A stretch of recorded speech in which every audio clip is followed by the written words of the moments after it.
KHOU 11 News at 5:30 starts now. Good afternoon. I'm Cheryl Mercedes. We begin with breaking news in North Harris County, where a toddler has died after being hit by a rideshare driver.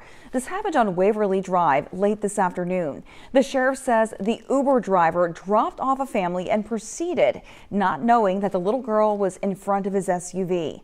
The child was rushed to the hospital where she died. The driver was also taken to the hospital after being assaulted by members of the girl's family.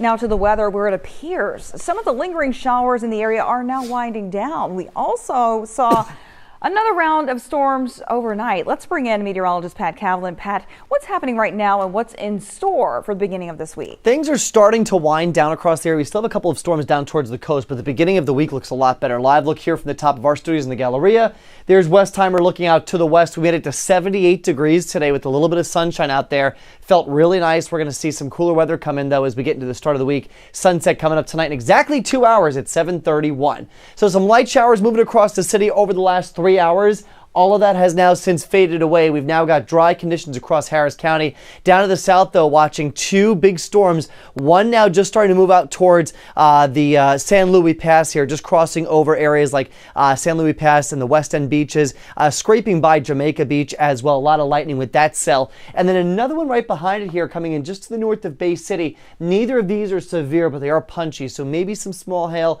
some heavy rain, and a lot of lightning with these, but that's pretty much it. Some bigger showers and storms farther to the west now, west of Columbus. These are starting to weaken as well. Pretty much anything that moves towards the city over the next few hours is going to start to lose that punch. But you can see more activity up to the north here. A bigger storm coming into the Bryan College Station area. That's diving south into Grimes County. We'll keep an eye on that as well. But so far, everything today has remained sub-severe, and I expect that to be the case as we go through the rest of the evening. So here's future track over the next 2 or 3 hours. The bulk of the activity that's down towards the coast will continue to move off towards the Gulf. Anything to the west really starts to weaken as it gets into the area. But that being said, can't rule out the potential for 1 or 2 showers, maybe a rumble of thunder here across the city as we go through the evening. But look at this, by 11 p.m., most of us start to turn drier here, and eventually by tomorrow morning, we'll start to see some breaks in the clouds. So through the overnight, we are starting to turn drier and cooler as a cold front comes in. That's going to push all of this activity away as we get into tomorrow. We will start the day with clouds. We will end with sunshine. It's a cooler and it is a breezier day as well. And then getting into Tuesday, it's a fight between clouds and sun. Overall, we'll call it partly sunny, and it's a chilly first day of spring with temperatures topping out in the mid-60s. Here's a look at wind gusts that we can see for tomorrow afternoon. On average, 20 to 30 miles per hour coming in from the northwest. That's the wind of change. That's going to bring in some much lower humidity here as we get into the start of the week, and that drier air hangs in through at least Wednesday before changes arrive again getting into Thursday. But temperatures will start the week below normal for Monday, Tuesday, Wednesday, and Thursday. We start to get back to those normal temperatures, and then we're just above normal in the mid to upper 70s as we get towards the end of the week. So here's future track getting into Monday. Again, we'll start with a lot of clouds. By the afternoon, sunny breaks first north of the city, and then for everyone as we get towards the evening hours. Overall, a very nice day, but again, breezy and cooler with temperatures in the upper 60s. By Tuesday morning, look at that temperature. We're down to the 40s in the city. Could see some low 40s and upper 30s farther to the north, so a bit of a brisk start, but with a lot of sunshine. And then clouds start to filter back in again as we get to the afternoon. Should be a dry day, though, with temperatures in the mid-60s. So for tonight, drier and cooler, 58 as your low, up to 68 then for tomorrow with breezy conditions and sunshine increasing as we go through the day. There's your 7-day forecast. First day of spring is the coldest day on the 7-day forecast. We start in the mid-40s in the city. Again, could see some upper 30s farther north, mid-60s then for the afternoon. Low 70s by Wednesday. Next storm chance comes in Thursday. Could see a few showers linger into Friday.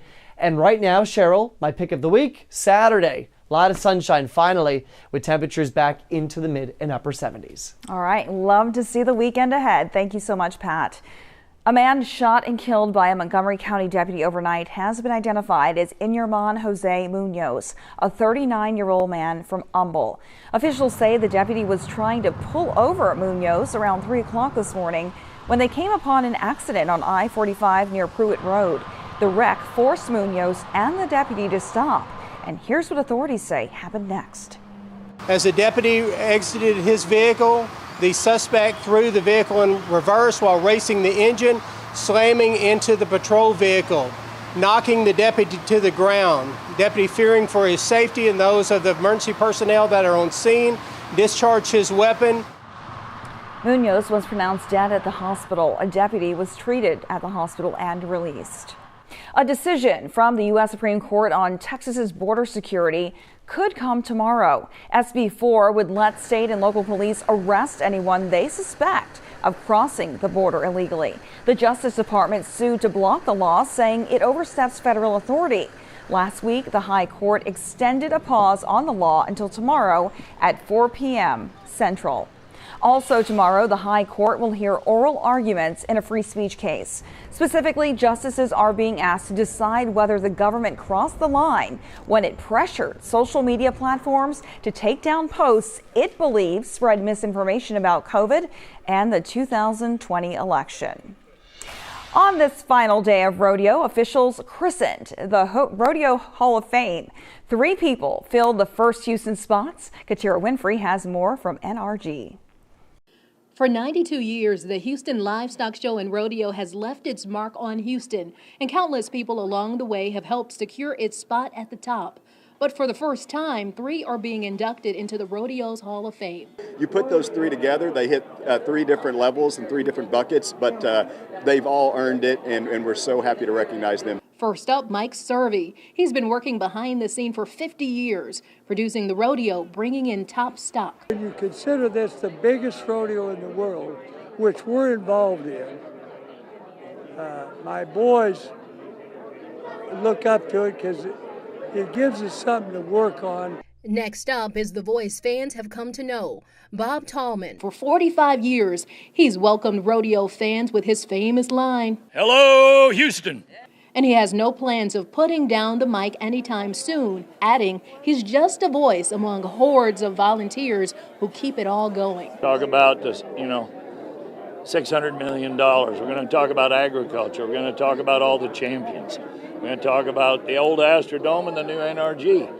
And it becomes a part of your bloodstream. And I bleed Houston. And finally, there's Charmaine James, one of the top barrel racers around these parts. She got her start in the rodeo back in 1984.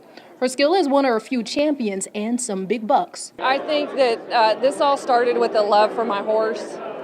And that's where it ends today, is loving horses and just trying to help people and encourage them.